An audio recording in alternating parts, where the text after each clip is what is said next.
There's a story circulating right now that's getting a lot of attention in certain investment communities. It involves the Iraqi dinar, the Vietnamese dong, and something called redemption centers that supposedly are going live to allow holders of these currencies to exchange them at favorable rates. If you hold either of these currencies, or if you've been following this narrative for years, you need to understand what's actually happening here. What's real, what's speculation, and most importantly, what the financial reality is behind these claims. Let's start with what's being said. The core narrative is this: redemption centers, official locations where verified holders can exchange their Iraqi dinars or Vietnamese dongs, may finally be operational. This is being framed as a major breakthrough for people who've been holding these currencies, sometimes for years, waiting for a revaluation event that would dramatically increase their value. The implication is that if you have these notes and they're properly documented, you're now in position to participate in an official program that could turn your currency holdings into significant gains. Now, here's what you need to understand right away. This narrative has been around for over a decade. The basic promise is that the Iraqi dinar and Vietnamese dong are currently undervalued and will eventually undergo a dramatic revaluation, often called an RV. The problem is that this promise has been consistently wrong.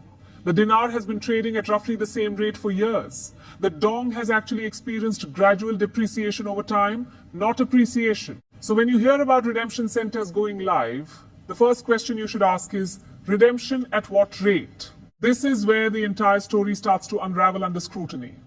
If these redemption centers exist and they're official, they would be exchanging currency at market rates. That's how legitimate foreign exchange works. You can already exchange dinars and dongs through normal banking channels and currency exchange services. They trade on the forex market. Their rates are publicly available. The Iraqi dinar currently trades at around 1,310 to 1,460 dinars per US dollar, depending on whether you're looking at official or market rates. The Vietnamese dong trades at roughly 24,000 to 25,000 dong per US dollar.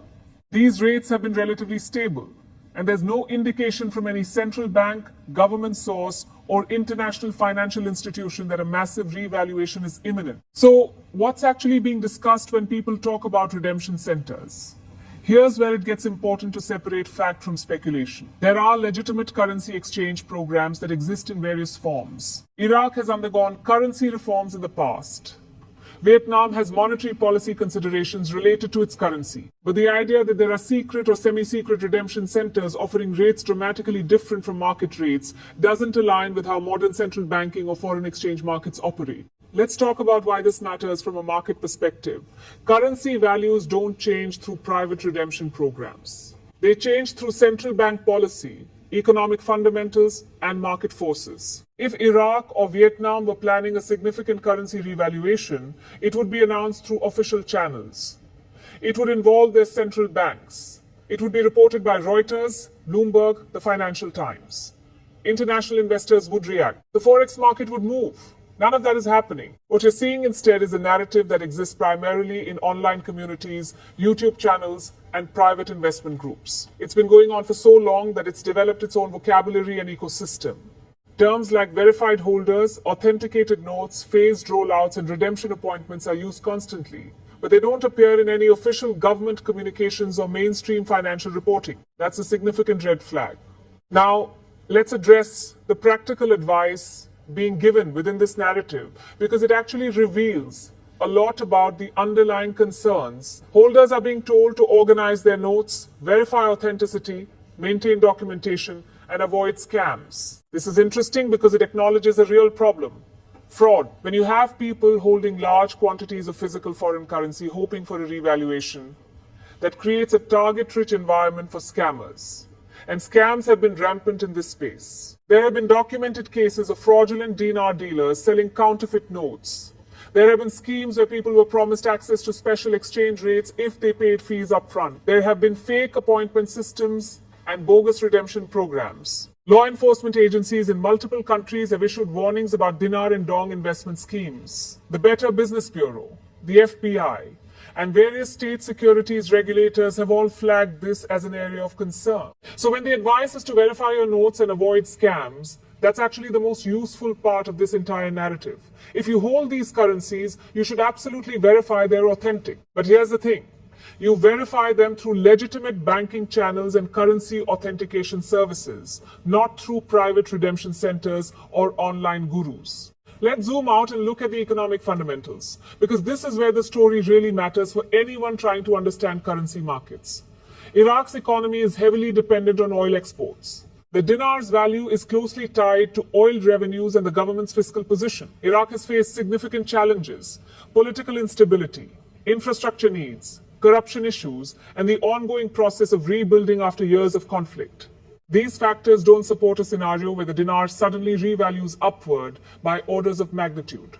Vietnam's economic situation is different, but equally inconsistent with a massive revaluation narrative. Vietnam has been running a managed float for its currency, which means the central bank intervenes to keep the dong within a certain range. The Vietnamese economy has been growing, but the government has generally preferred a weaker currency to support export competitiveness. A strong, sudden revaluation would actually harm Vietnam's export sector, which is a core driver of economic growth.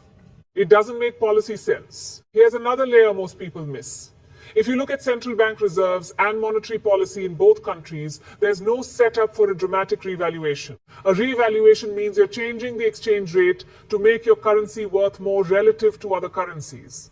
That typically happens when a country has strong fundamentals: large foreign exchange reserves, low inflation, trade surpluses, and economic stability. Neither Iraq nor Vietnam fits that profile in a way that would support the kind of revaluation being discussed in these communities. What's actually happening is more mundane but more realistic. Both countries are gradually working on monetary reforms and financial system improvements. Iraq has talked about eventually moving to a smaller denomination currency structure. Vietnam adjusts its exchange rate policy periodically based on economic conditions. These are normal central bank activities. They don't involve private redemption centers or special programs for foreign holders of currency.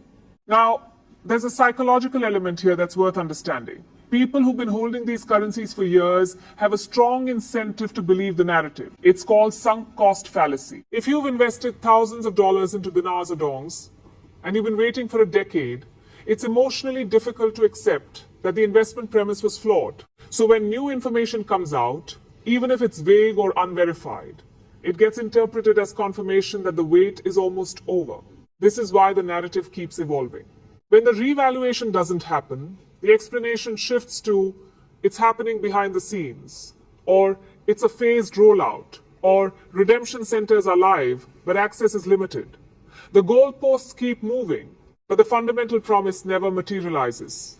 And unfortunately, this pattern is consistent with investment schemes that rely on continuous hope rather than concrete results. Let's talk about what a legitimate currency exchange situation would actually look like, because the contrast is important. If you hold foreign currency and want to exchange it, you go to a bank or a licensed currency exchange service.